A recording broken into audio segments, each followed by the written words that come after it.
Clerval had never sympathized in my tastes for natural science, and his literary pursuits differed wholly from those which had occupied me. He came to the university with the design of making himself complete master of the Oriental languages, and thus he should open a field for the plan of life he had marked out for himself. Resolved to pursue no inglorious career, he turned his eyes toward the east as affording scope for his spirit of enterprise. The Persian, Arabic, and Sanskrit languages engaged his attention, and I was easily induced to enter on the same studies. Idleness had ever been irksome to me, and now that I wished to fly from reflection and hated my former studies, I felt great relief in being the fellow pupil with my friend, and found not only instruction, but consolation in the works of the Orientalists. I did not, like him, attempt a critical knowledge of their dialects, for I did not contemplate making any other use of them than temporary amusement. I read merely to understand their meaning, and they well repaid my labors. Their melancholy is soothing, and their joy elevating, to a degree I never experienced in studying the authors of any other country. When you read their writings, life appears to consist in a warm sun and a garden of roses, in the smiles and frowns of a fair enemy, and the fire that consumes your own heart. How different from the manly and heroical poetry of Greece and Rome. Summer passed away in these occupations, and my return to Geneva was fixed for the latter end of autumn. But being delayed by several accidents, winter and snow arrived, the roads were deemed impassable, and my journey was retarded until the ensuing spring. I felt this delay very bitterly, for I longed to see my native town and my beloved friends. My return had only been delayed so long from an unwillingness to leave Clerval in a strange place before he had become acquainted with any of its inhabitants. The winter, however, was spent cheerfully, and although the spring was uncommonly late, when it came its beauty compensated for its dilatoriness. The month of May had already commenced, and I expected the letter daily, which was to fix the date of my departure, when Henry proposed a pedestrian tour in the environs of Ingolstadt, that I might bid a personal farewell to the country I had so long inhabited. I acceded with pleasure to this proposition. I was fond of exercise, and Clerval had always been my favorite companion in the ramble of this nature that I had taken among the scenes of my native country. We passed a fortnight in these perambulations. My health and spirits had long been restored, and they gained additional strength from the salubrious air I breathed, the natural incidents of our progress, and the conversation of my friend. Study had before secluded me from the intercourse of my fellow creatures, and rendered me unsocial. But Clerval called forth the better feelings of my heart. He again taught me to love the aspect of nature, and the cheerful faces of children. Excellent friend. How sincerely you did love me, and endeavor to elevate my mind until it was on a level with your own. A selfish pursuit had cramped and narrowed me, until your gentleness and affection warmed and opened my senses. I became the same happy creature who, a few years ago, loved and beloved by all, had no sorrow or care, when happy, inanimate nature had the power of bestowing on me the most delightful sensations. A serene sky and verdant fields filled me with ecstasy. The present season was indeed divine. The flowers of spring bloomed in the hedges, while those of summer were already in bud. I was undisturbed by thoughts which during the preceding year had pressed upon me, notwithstanding my endeavors to throw them off with an invincible burden. Henry rejoiced in my gaiety, and sincerely sympathized in my feelings. He exerted himself to amuse me, while he expressed the sensations that filled his soul. The resources of his mind on this occasion were truly astonishing. His conversation was full of imagination. And very often, in imitation of the Persian and Arabic writers, he invented tales of wonderful fancy and passion. At other times he repeated my favorite poems, or drew me out into arguments, which he supported with great ingenuity. We returned to our college on a Sunday afternoon. The peasants were dancing, and everyone we met appeared gay and happy. My own spirits were high, and I bounded along with feelings of unbridled joy and hilarity. On my return, I found the following letter from my father. You have probably waited impatiently for a letter to fix the date of your return to us, and I was at first tempted to write only a few lines, merely mentioning the day on which I should expect you. But that would be a cruel kindness, and I dare not do it. What would be your surprise, my son, when you expected a happy and glad welcome to behold, on the contrary, tears and wretchedness? And how, Victor, can I relate our misfortune? Absence cannot have rendered you callous to our joys and griefs. And how shall I inflict pain on my long absent son? I wish to prepare you for the woeful news, but I know it is impossible. Even now your eye skims over the page to seek the words which are to convey to you the horrible tidings. William is dead, that sweet child whose smiles delighted and warmed my heart, who was so gentle yet so gay. Victor, he is murdered. I will not attempt to console you, but will simply relate the circumstances of the transaction. Last Thursday, May 7th, I, my niece, and your 2 brothers went to walk in Plain Palais. The evening was warm and serene, and we prolonged our walk farther than usual. It was already dusk before we thought of returning, and then we discovered that William and Ernest, who had gone on before, were not to be found. We accordingly rested on a seat until they should return. Presently Ernest came, and inquired if we had seen his brother. He said that he had been playing with him, that William had run away to hide himself, and that he vainly sought for him, and afterwards waited for a long time, but that he did not return. This account rather alarmed us, and we continued to search for him until night fell, when Elizabeth conjectured that he might have returned to the house. He was not there.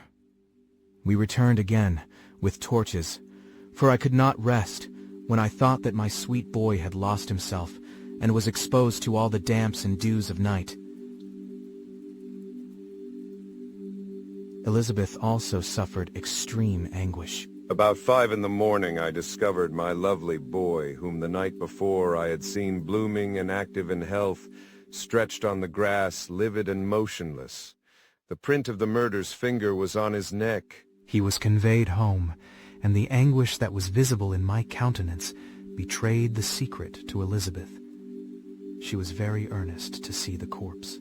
At first I attempted to prevent her, but she persisted, and entering the room where it lay, hastily examined the neck of the victim, and clasping her hands exclaimed, "O God, I have murdered my darling child." She fainted, and was restored with extreme difficulty. When she again lived, it was only to weep and sigh.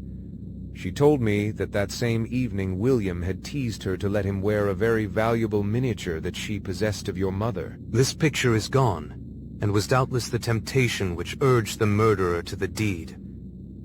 We have no trace of him at present, although our exertions to discover him are unremitted, but they will not restore my beloved William. Come, dearest Victor, you alone can console Elizabeth. She weeps continually, and accuses herself unjustly as the cause of his death. Her words pierce my heart. We are all unhappy. But will not that be an additional motive for you, my son, to return and be our comforter? Your dear mother. Alas, Victor, I now say thank God she did not live to witness the cruel, miserable death of her youngest darling. Come, Victor. Not brooding thoughts of vengeance against the assassin, but with feelings of peace and gentleness that will heal instead of festering the wounds of our minds. Enter the house of mourning, my friend, but with kindness and affection for those who love you, and not with hatred for your enemies. Clerval, who had watched my countenance as I read this letter, was surprised to observe the despair that succeeded the joy I had first expressed on receiving news from my friends. I threw the letter on the table and covered my face with my hands. "My dear Frankenstein," exclaimed Henry, when he perceived me weep with bitterness, "are you always to be unhappy?" My dear friend, what has happened. I motioned him to take up the letter, while I walked up and down the room in the extremest agitation. Tears also gushed from the eyes of Clerval as he read the account of my misfortune. "I can offer you no consolation, my friend," said he. "Your disaster is irreparable. What do you intend to do?" "To go instantly to Geneva. Come with me, Henry, to order the horses." During our walk, Clerval endeavored to say a few words of consolation. He could only express his heartfelt sympathy. "Poor William," said he. "Dear lovely child, he now sleeps with his angel mother, who that had seen him bright and joyous in his young beauty, but must weep over his untimely loss. To die so miserably, to feel the murderer's grasp. How much more a murder that could destroy radiant innocence? Poor little fellow, one only consolation have we. His friends mourn and weep, but he is at rest. The pang is over, his sufferings are at an end forever. A sod covers his gentle form, and he knows no pain." He can no longer be a subject for pity. We must reserve that for his miserable survivors. Clerval spoke thus as we hurried through the streets. The words impressed themselves on my mind, and I remembered them afterwards in solitude. But now, as soon as the horses arrived, I hurried into a cabriolet and bade farewell to my friend. My journey was very melancholy. At first I wished to hurry on, for I longed to console and sympathize with my loved and sorrowing friends. But when I drew near my native town, I slackened my progress.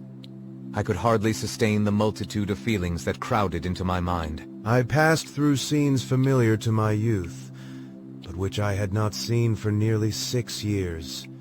How altered everything might be during that time! One sudden and desolating change had taken place. But 1,000 little circumstances might have by degrees worked other alterations, which although they were done more tranquilly, might not be the less decisive. Fear overcame me.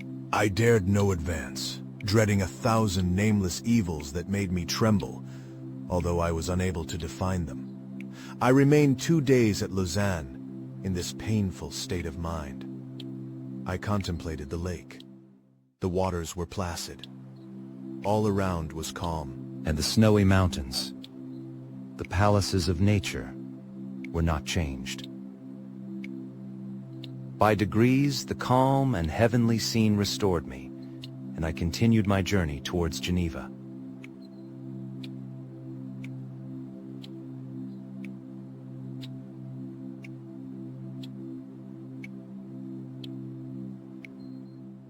I discovered more distinctly the black sides of Jura and the bright summit of Mont Blanc. I wept like a child. Dear mountains, my own beautiful lake, how do you welcome your wanderer? Your summits are clear. The sky and lake are blue and placid. Is this to prognosticate peace, or to mock at my unhappiness? I fear, my friend, that I shall render myself tedious by dwelling on these preliminary circumstances, but they were days of comparative happiness, and I think of them with pleasure. My country, my beloved country. Who but a native can tell the delight I took in again beholding thy streams, thy mountains, and more than all, thy lovely lake? Yet, as I drew nearer home, grief and fear again overcame me. Night also closed around, and when I could hardly see the dark mountains, I felt still more gloomily. The picture appeared a vast and dim scene of evil, and I foresaw obscurely that I was destined to become the most wretched of human beings. Alas, I prophesied truly, and failed only in one single circumstance, that in all the misery I imagined and dreaded, I did not conceive the 100th part of the anguish I was destined to endure. It was completely dark when I arrived in the environs of Geneva. The gates of the town were already shut, and I was obliged to pass the night at Secheron, a village at the distance of half a league from the city. The sky was serene, and as I was unable to rest, I resolved to visit the spot where my poor William had been murdered. As I could not pass through the town, I was obliged to cross the lake in a boat to arrive at Plain Palais. During this short voyage, I saw the lightning playing on the summit of Mont Blanc in the most beautiful figures.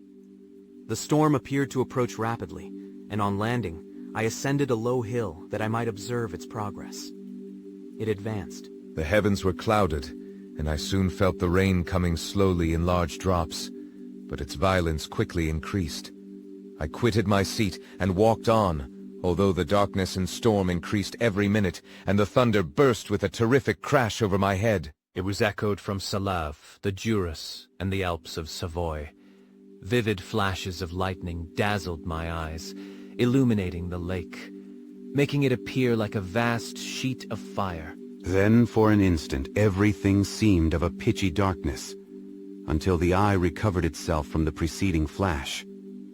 The storm, as is often the case in Switzerland, appeared at once in various parts of the heavens. The most violent storm hung exactly north of the town, over the part of the lake which lies between the promontory of Belle-Rive and the village of Coppet.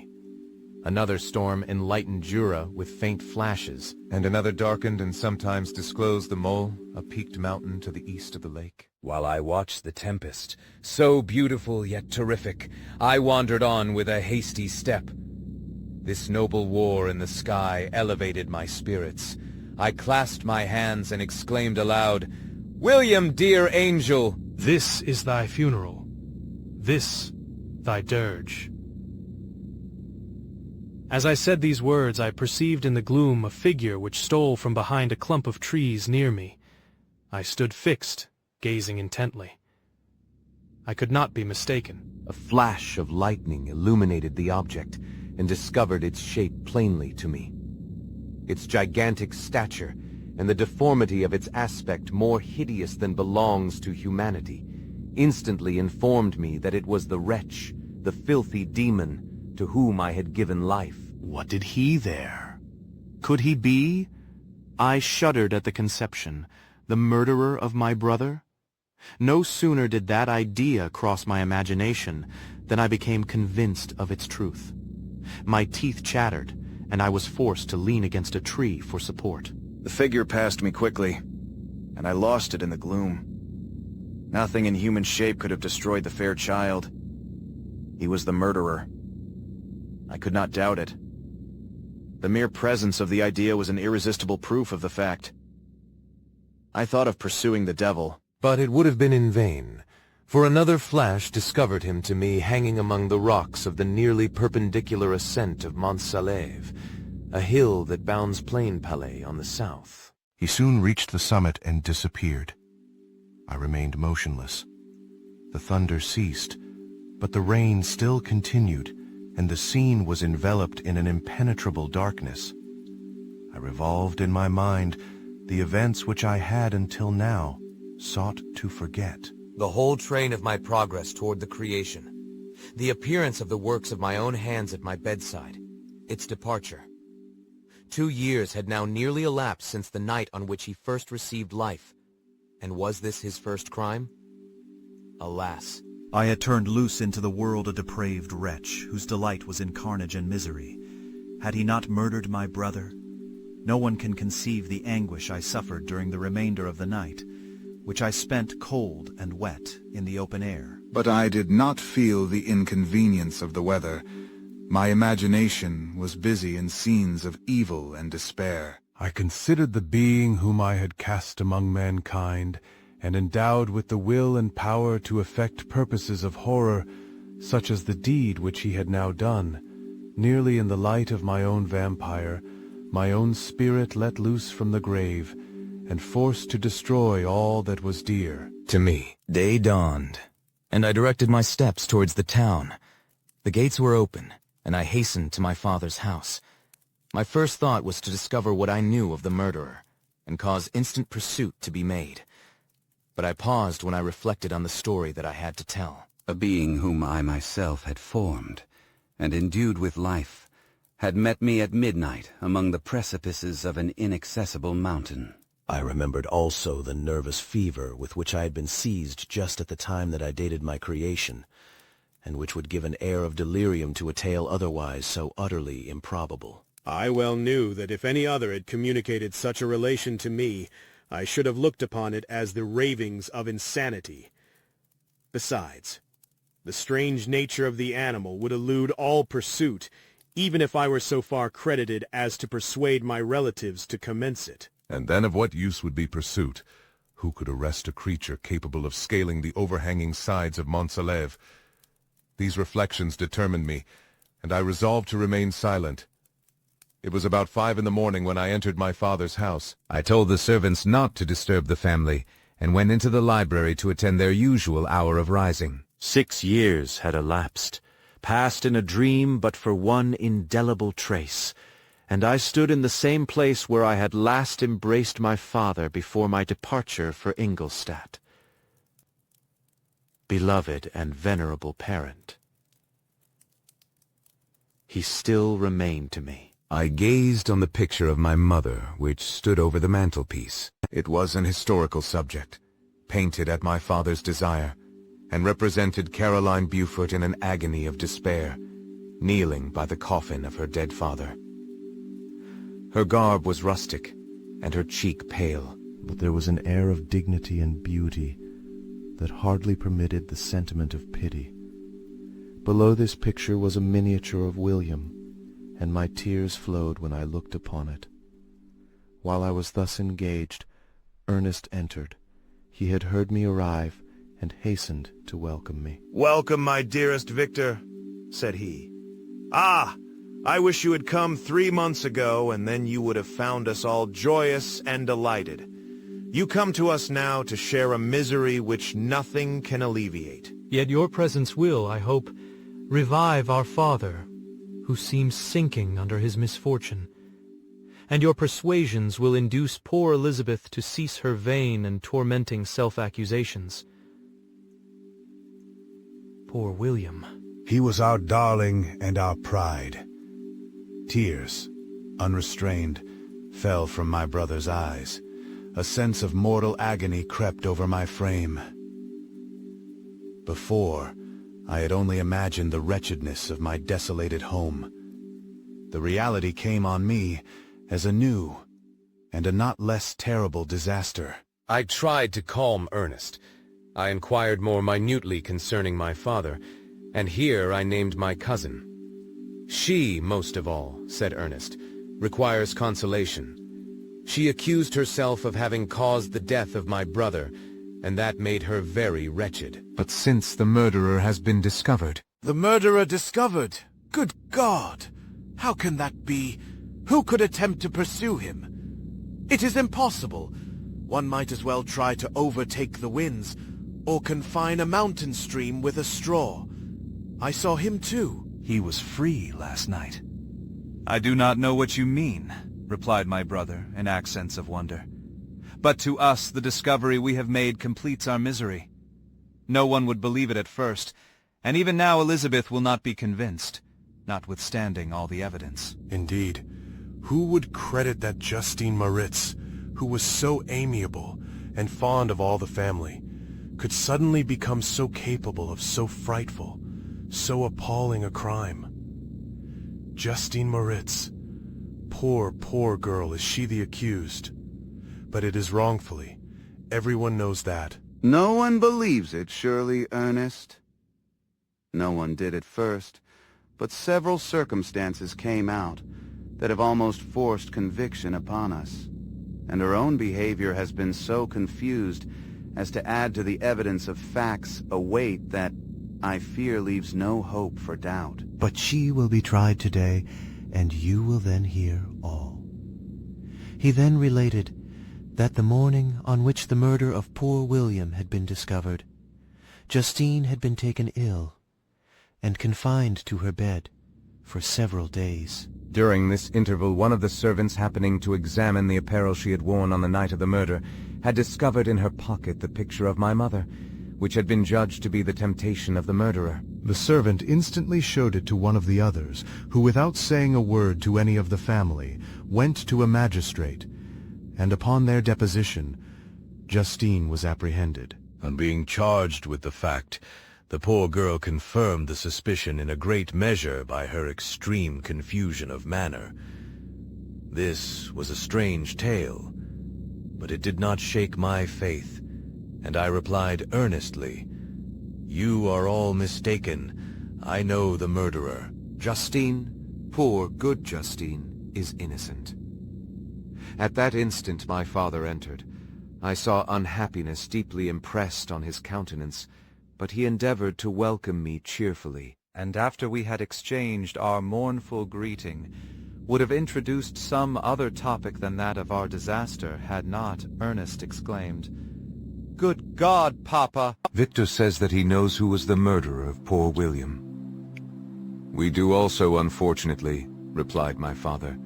"For indeed I had rather have been forever ignorant than have discovered so much depravity and ungratitude in one I valued so highly." My dear father, you are mistaken. Justine is innocent.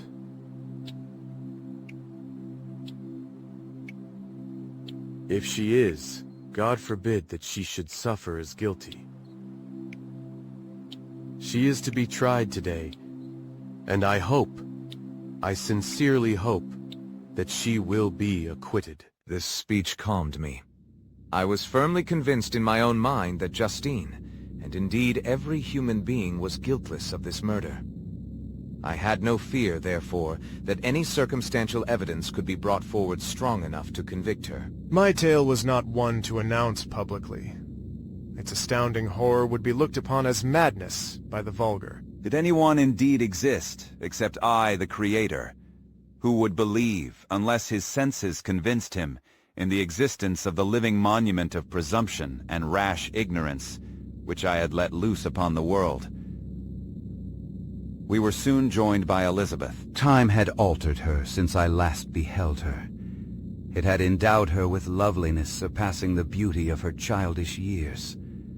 There was the same candor, the same vivacity, but it was allied to an expression more full of sensibility and intellect. She welcomed me with the greatest affection. "Your arrival, my dear cousin," said she, "fills me with hope. You perhaps will find some means to justify my poor guiltless Justine. Alas, who is safe if she be convicted of crime?" I rely on her innocence as certainly as I do upon my own. Our misfortune is doubly hard to us. We have not only lost that lovely darling boy, but this poor girl, whom I sincerely love, is to be torn away by even a worse fate. If she is condemned, I never shall know joy more. But she will not. I am sure she will not. And then I shall be happy again, even after the sad death of my little William. "She is innocent, my Elizabeth," said I, "and that shall be proved." Fear nothing, but let your spirits be cheered by the assurance of her acquittal. How kind and generous you are. Everyone else believes in her guilt, and that made me wretched, for I knew that it was impossible. And to see everyone else prejudiced in so deadly a manner rendered me hopeless and despairing. She wept. "Dearest niece," said my father, "dry your tears."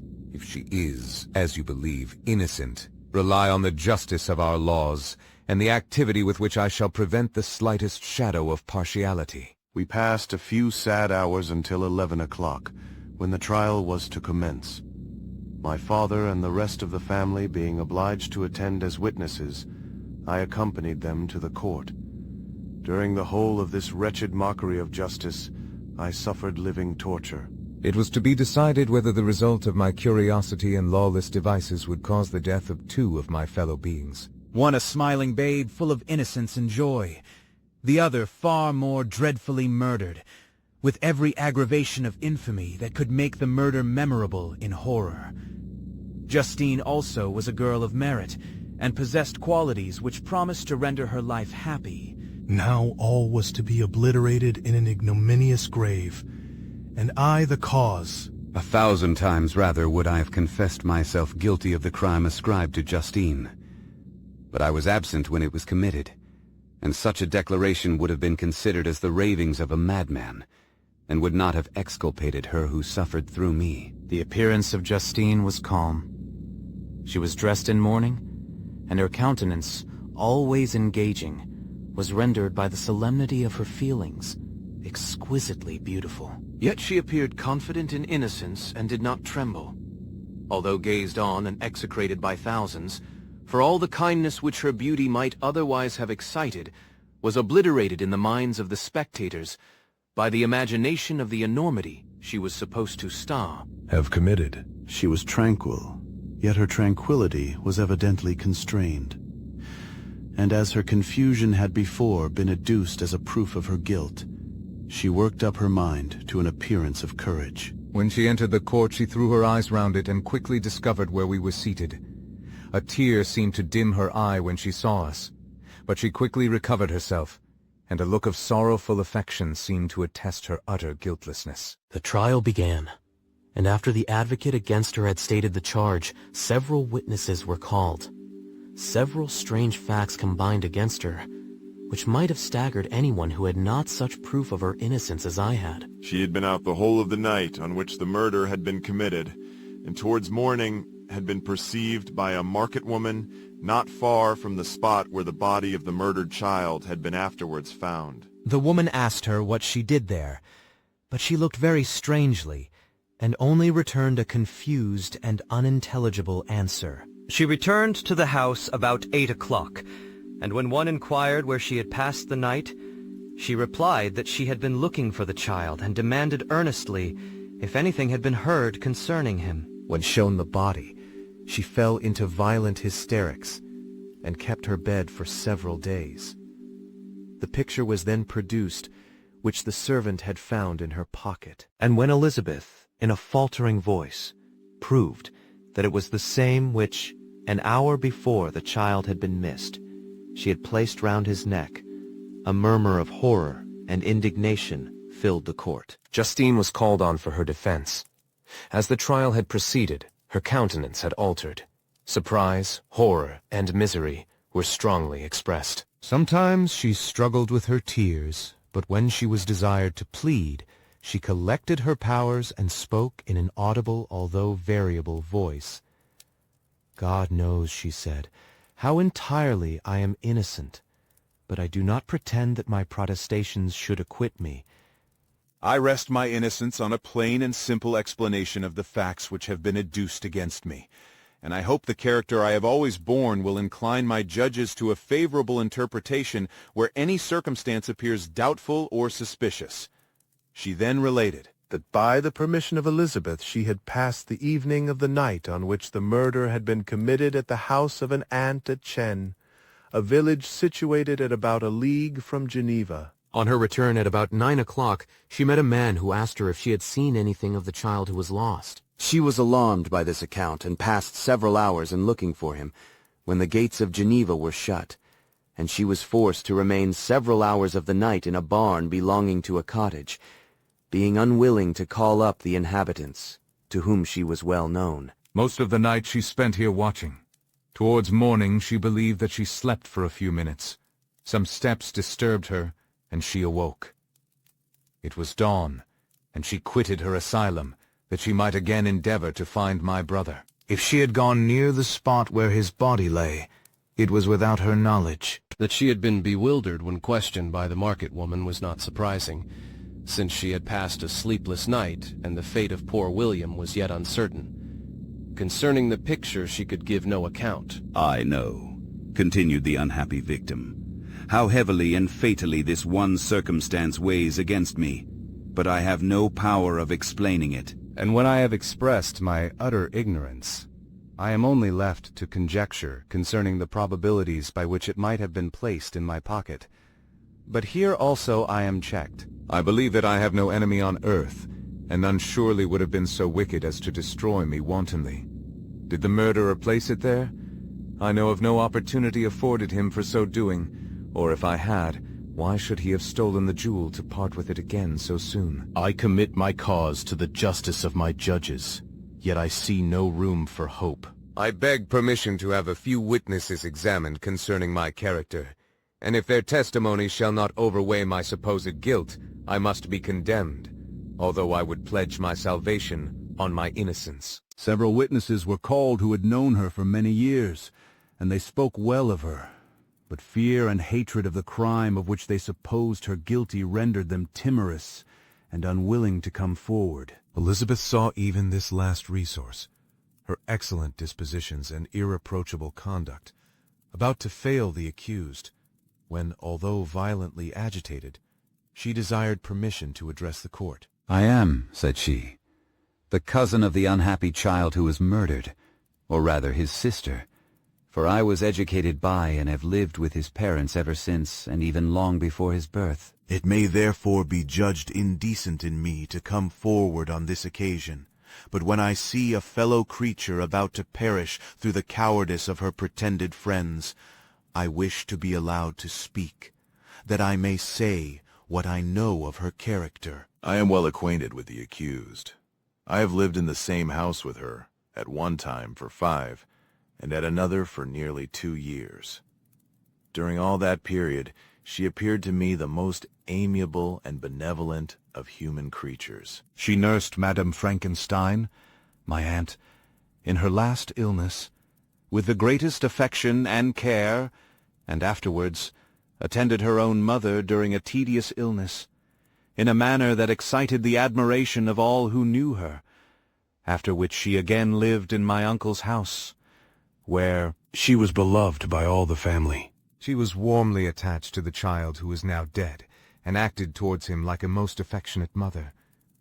For my own part, I do not hesitate to say that notwithstanding all the evidence produced against her, I believe and rely on her perfect innocence. She had no temptation for such an action. As to the bauble on which the chief proof rests, if she had earnestly desired it, I should have willingly given it to her. So much do I esteem and value her.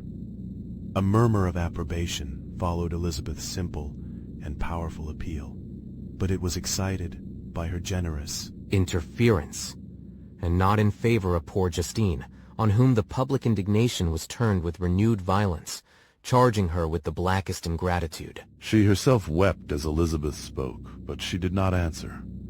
My own agitation and anguish was extreme during the whole trial. I believed in her innocence.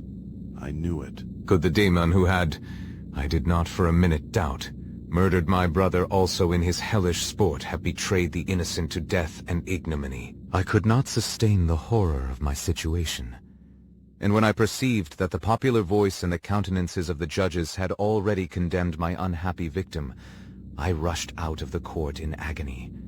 The tortures of the accused did not equal mine. She was sustained by innocence, but the fangs of remorse tore my bosom, and would not forego their hold. I passed a night of unmingled wretchedness.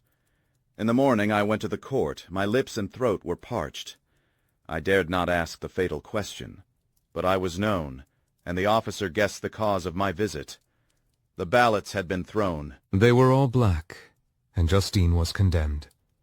I cannot pretend to describe what I then felt. I had before experienced sensations of horror, and I have endeavored to bestow upon them adequate expressions.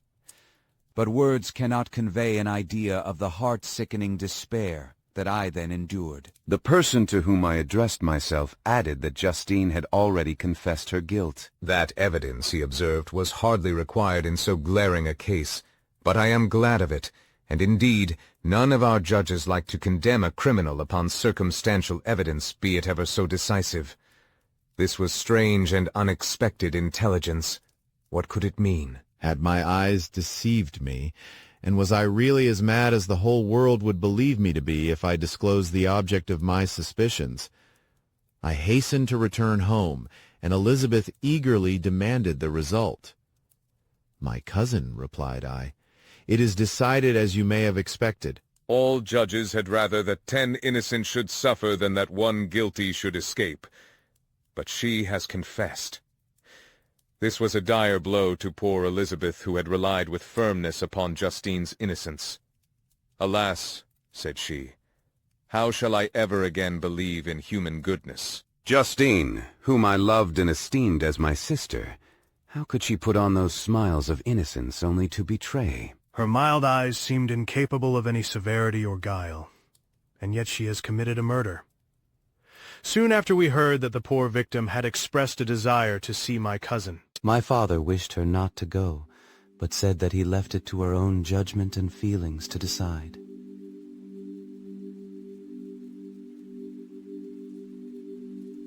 Yes, said Elizabeth. I will go, although she is guilty, and you, Victor, shall accompany me. I cannot go alone. The idea of this visit was torture to me, yet I could not refuse. We entered the gloomy prison chamber and beheld Justine sitting on some straw at the farther end. Her hands were manacled, and her head rested on her knees. She rose on seeing us enter, and when we were left alone with her, she threw herself at the feet of Elizabeth, weeping bitterly. My cousin wept also. "Oh, Justine," said she, "why did you rob me of my last consolation?" I relied on your innocence, and although I was then very wretched, I was not so miserable as I am now. And do you also believe that I am so very, very wicked? Do you also join with my enemies to crush me, to condemn me as a murderer? Her voice was suffocated with sobs. "Rise, my poor girl," said Elizabeth. "Why do you kneel if you are innocent? I am not one of your enemies. I believed you guiltless, notwithstanding every evidence, until I heard that you had yourself declared your guilt. That report, you say, is false. And be assured, dear Justine, that nothing can shake my confidence in you for a moment, but your own confession. I did confess, but I confessed a lie. I confessed that I might obtain absolution. But now that falsehood lies heavier at my heart than all my other sins. The God of heaven, forgive me.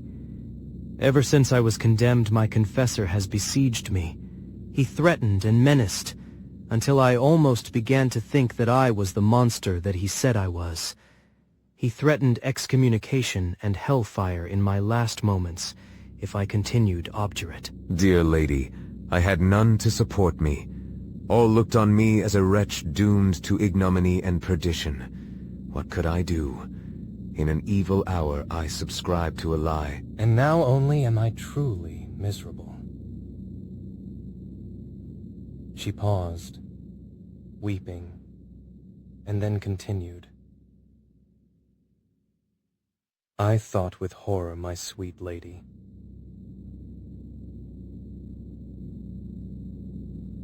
that you should believe your Justine, whom your blessed aunt had so highly honored,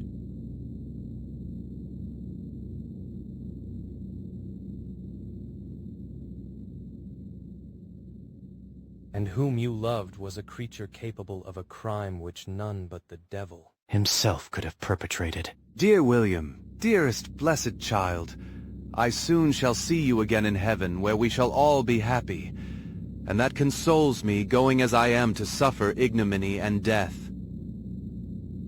Oh, Justine, forgive me for having for one moment distrusted you. Why did you confess? But do not mourn, dear girl. Do not fear. I will proclaim. I will prove your innocence. I will melt the stony hearts of your enemies by my tears and prayers. You shall not die. You, my playfellow, my companion, my sister, perish on the scaffold. No, no. I never could survive so horrible a misfortune. Justine shook her head mournfully.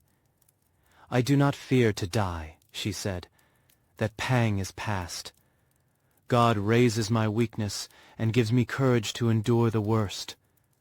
I leave a sad and bitter world. And if you remember me, and think of me as of one unjustly condemned, I am resigned to the fate awaiting me. Learn from me, dear lady, to submit in patience to the will of heaven. During this conversation I had retired to a corner of the prison room, where I could conceal the horrid anguish that possessed me. Despair! Who dared talk of that? The poor victim, who on the morrow was to pass the awful boundary between life and death, felt not, as I did, such deep and bitter agony. I gnashed my teeth and ground them together, uttering a groan that came from my inmost soul.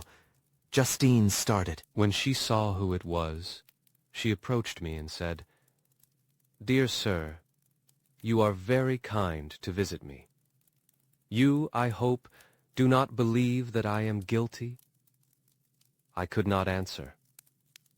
"No, Justine," said Elizabeth. He is more convinced of your innocence than I was, for even when he heard that you had confessed, he did not credit it. I truly thank him. In these last moments, I feel the sincerest gratitude towards those who think of me with kindness. How sweet is the affection of others to such a wretch as I am. It removes more than half my misfortune, and I feel as if I could die in peace now that my innocence is acknowledged by you, dear lady, and your cousin.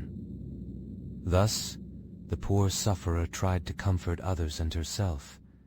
She indeed gained the resignation she desired. But I, the true murderer, felt the never-dying worm alive in my bosom, which allowed of no hope or consolation. Elizabeth also wept and was unhappy, but hers also was the misery of innocence, which, like a cloud that passes over the fair moon, for a while hides, but cannot tarnish its brightness.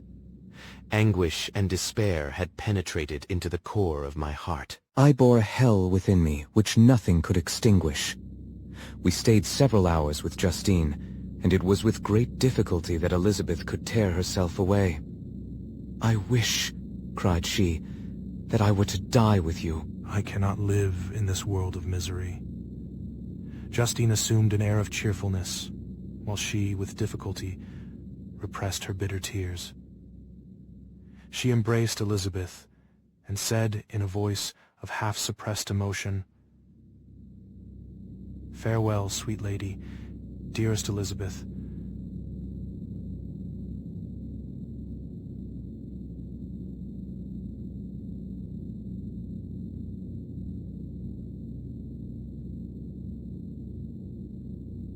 May heaven in its bounty bless and preserve you.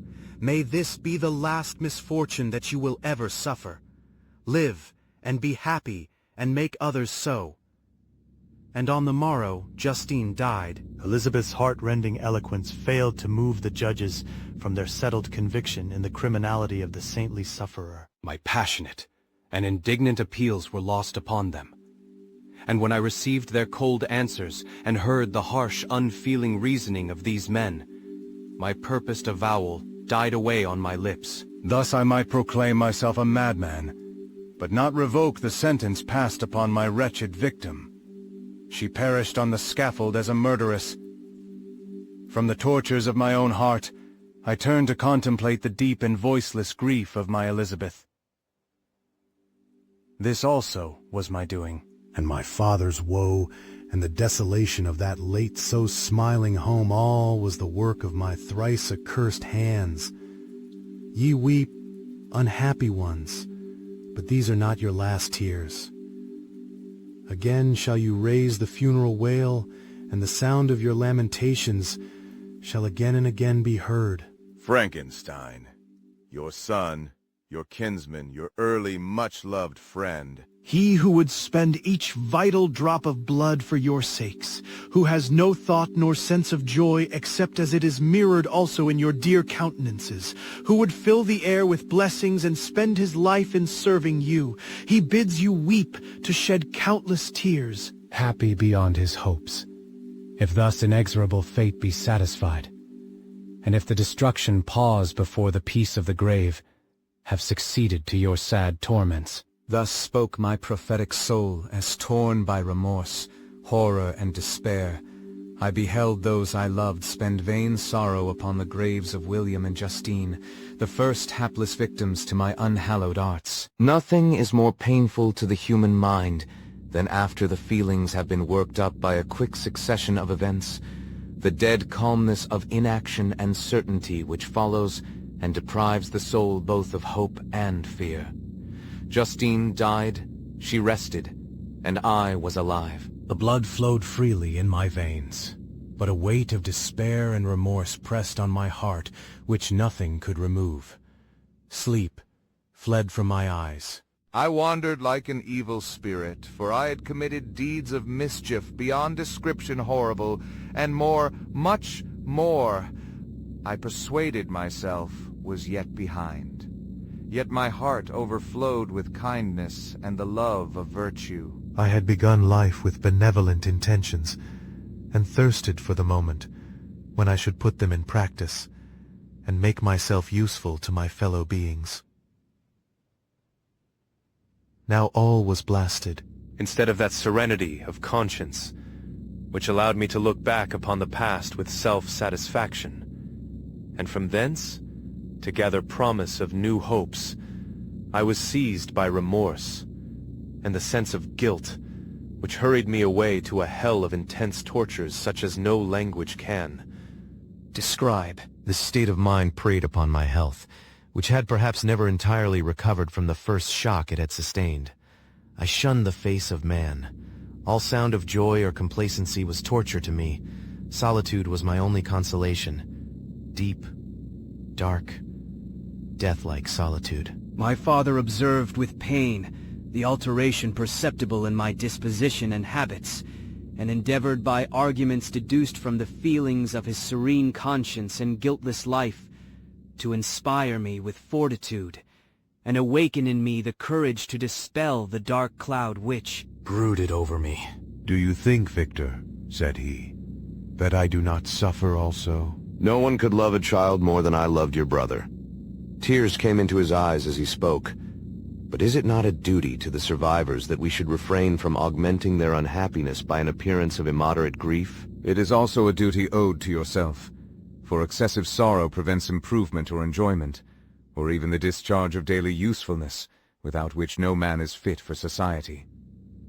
This advice, although good, was totally inapplicable to my case. I should have been the first to hide my grief and console my friends, if remorse had not mingled its bitterness, and terror its alarm, with my other sensations. Now I could only answer my father with a look of despair, and endeavor to hide myself from his view. About this time we retired to our house at Belrive.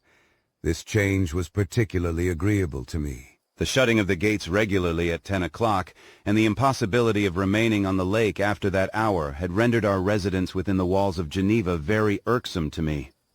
I was now free. Often, after the rest of the family had retired for the night, I took the boat and passed many hours upon the water. Sometimes, with my sails set, I was carried by the wind. And sometimes, after rowing into the middle of the lake, I left the boat to pursue its own course, and gave way to my own miserable reflections. I was often tempted, when all was at peace around me, and I the only unquiet thing that wandered restless in a scene so beautiful and heavenly by except some bat, or the frogs, whose harsh and interrupted croaking was heard only when I approached the shore. Often, I say, I was tempted to plunge into the silent lake, that the waters might close over me and my calamities forever. But I was restrained when I thought of the heroic and suffering Elizabeth, whom I tenderly loved, and whose existence was bound up in mine. I thought also of my father and surviving brother. Should I, by my base desertion, leave them exposed and unprotected to the malice of the fiend whom I had let loose among them? At these moments I wept bitterly, and wished that peace would revisit my mind only that I might afford them consolation and happiness. But that could not be.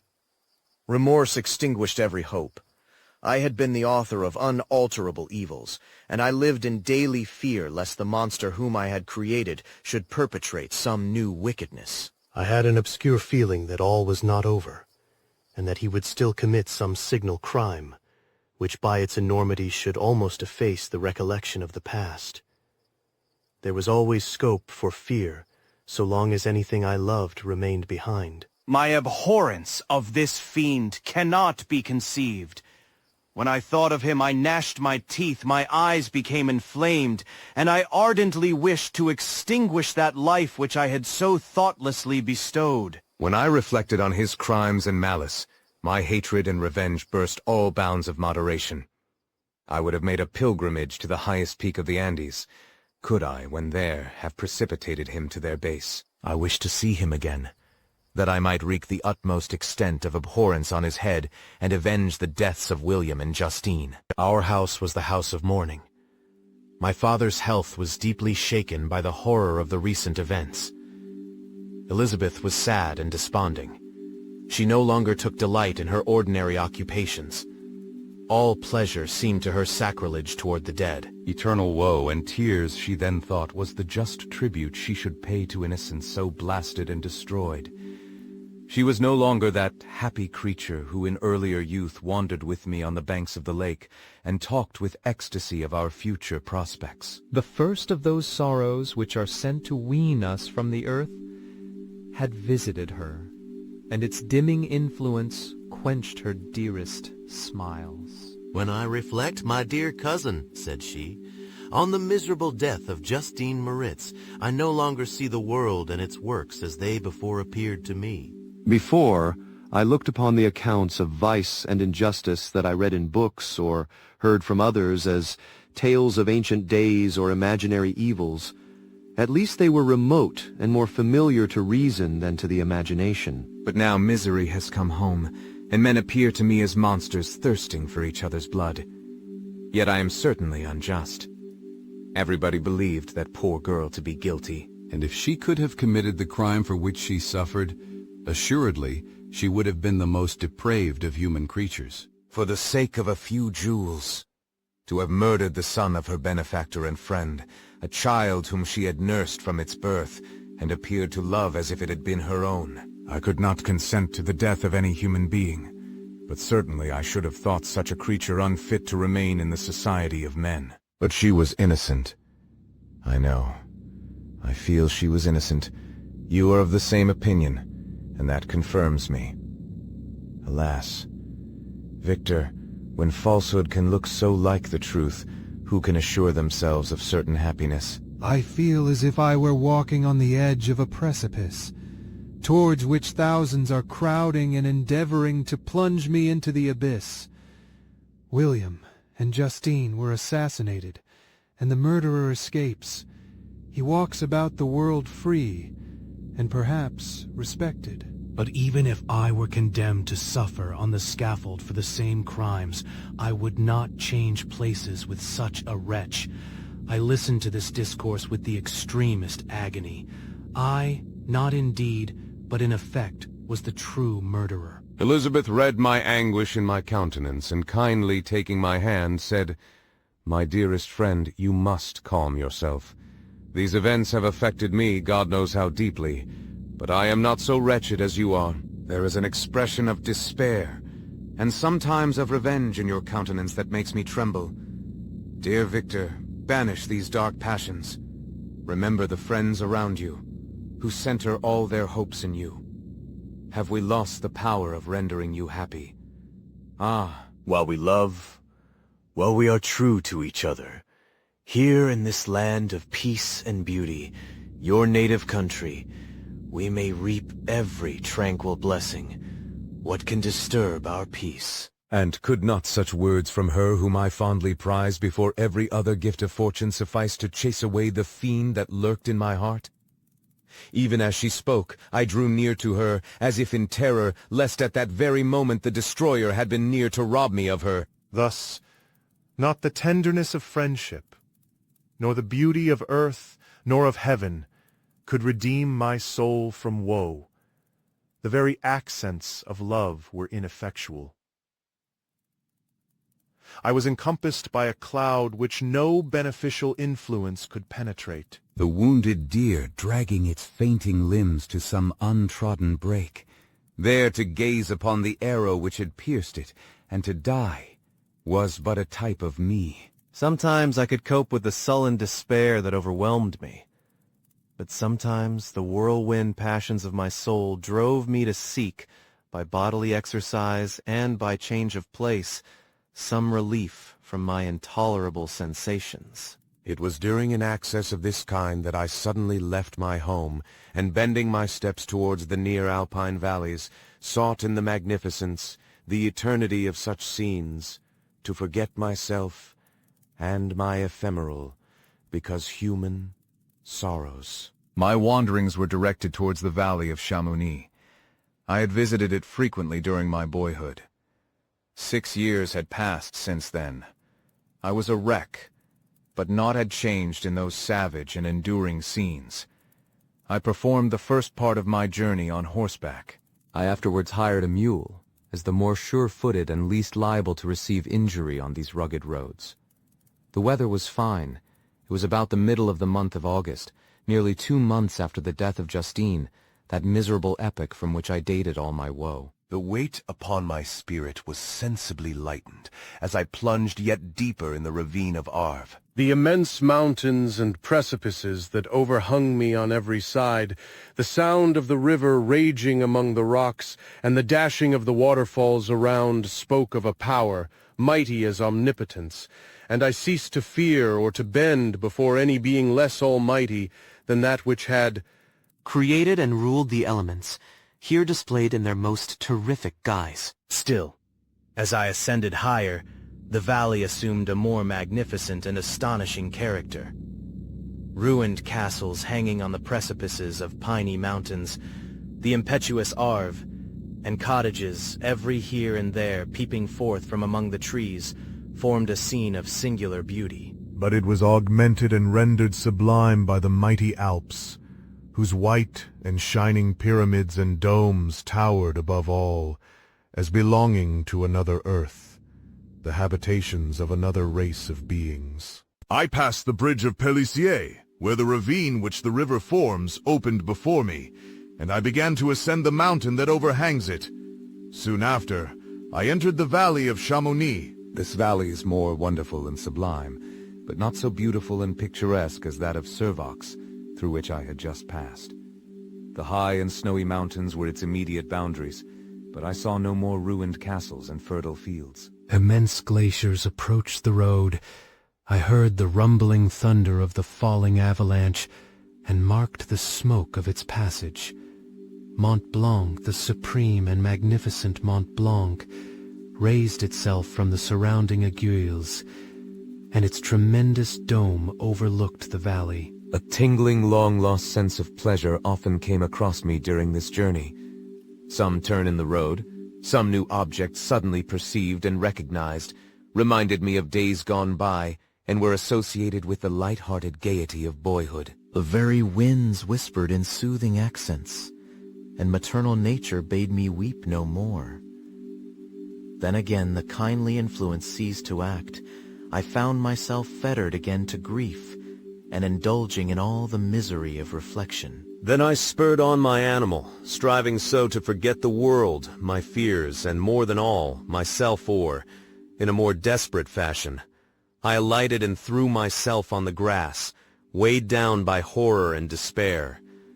At length I arrived at the village of Chamonix. Exhaustion succeeded to the extreme fatigue both of body and of mind which I had endured.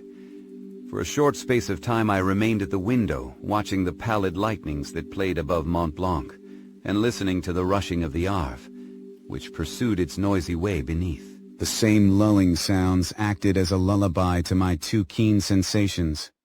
When I placed my head upon my pillow, sleep crept over me. I felt it as it came, and blessed the giver of oblivion. I spent the following day roaming through the valley. I stood beside the sources of the Arveiron, which take their rise in a glacier that with slow pace is advancing down from the summit of the hills to barricade the valley. The abrupt sides of vast mountains were before me. The icy wall of the glacier overhung me. A few shattered pines were scattered around. And the solemn silence of this glorious presence, chamber of imperial nature, was broken only by the brawling waves, or the fall of some vast fragment, the thunder sound of the avalanche, or the cracking, reverberated along the mountains, of the accumulated ice, which, through the silent working of immutable laws, was ever and anon rent and torn, as if it had been but a plaything in their hands. These sublime and magnificent scenes afforded me the greatest consolation that I was capable of receiving. They elevated me from all littleness of feeling, and although they did not remove my grief, they subdued and tranquilized it. In some degree also, they diverted my mind from the thoughts over which it had brooded for the last month. I retired to rest at night. My slumbers, as it were, waited on and ministered to by the assemblance of grand shapes, which I had contemplated during the day. They congregated round me. The unstained, snowy mountain top, the glittering pinnacle, the pine woods, and ragged bare ravine, the eagle, soaring amidst the clouds, they all gathered round me, and bade me be at peace. Where had they fled when the next morning I awoke? All of soul inspiriting fled with sleep, and dark melancholy clouded every thought. The rain was pouring in torrents, and thick mists hid the summits of the mountains, so that I even saw not the faces of those mighty friends. Still I would penetrate their misty veil, and seek them in their cloudy retreats. What were rain and storm to me? My mule was brought to the door, and I resolved to ascend to the summit of Montanvert. I remembered the effect that the view of the tremendous and ever-moving glacier had produced upon my mind when I first saw it. It had then filled me with a sublime ecstasy that gave wings to the soul, and allowed it to soar from the obscure world to light and joy. The sight of the awful and majestic in nature had indeed always the effect of solemnizing my mind, and causing me to forget the passing cares of life. I determined to go without a guide, for I was well acquainted with the path, and the presence of another would destroy the solitary grandeur of the scene. The ascent is precipitous, but the path is cut into continual and short windings, which enable you to surmount the perpendicularity of the mountain.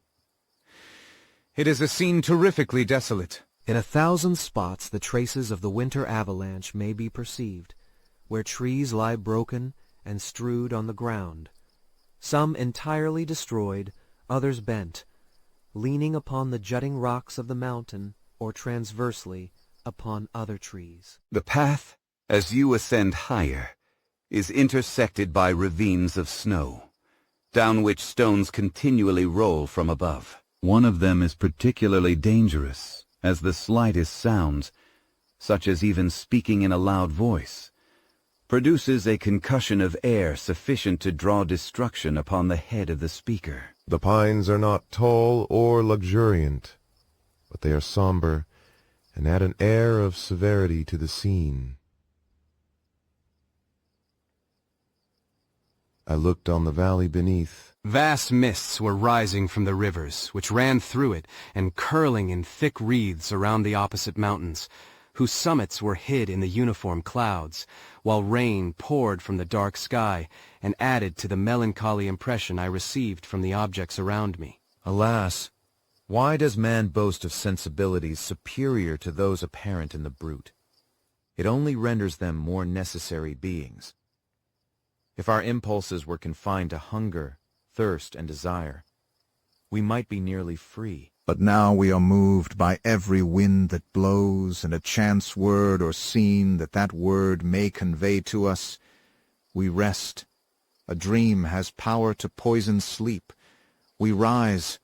One wandering thought pollutes the day. We feel, conceive, or reason. Laugh or weep, embrace fond woe, or cast our cares away. It is the same, for be it joy or sorrow, the path of its departure still is free. Man's yesterday may never be like his morrow. It was nearly noon when I arrived at the top of the ascent. For some time I sat upon the rock that overlooks the sea of ice. A mist covered both that and the surrounding mountains. Presently a breeze dissipated the cloud, and I descended upon the glacier. The surface is very uneven, rising like the waves of a troubled sea, descending low and interspersed by rifts that sink deep. The field of ice is almost a league in width, but I spent nearly 2 hours in crossing it. The opposite mountain is a bare perpendicular rock. From the side where I now stood, Montanvert was exactly opposite, at the distance of a league. And above it rose Mont Blanc in awful majesty. I remained in a recess of the rock, gazing on this wonderful and stupendous scene. The sea, or rather the vast river of ice, wound among its dependent mountains, whose aerial summits hung over its recesses. Their icy and glittering peaks shone in the sunlight over the clouds. My heart, which was before sorrowful, now swelled with something like joy. I exclaimed, "Wandering spirits, if indeed ye wander, and do not rest in your narrow beds, allow me this faint happiness, or take me, as your companion, away from the joys of life."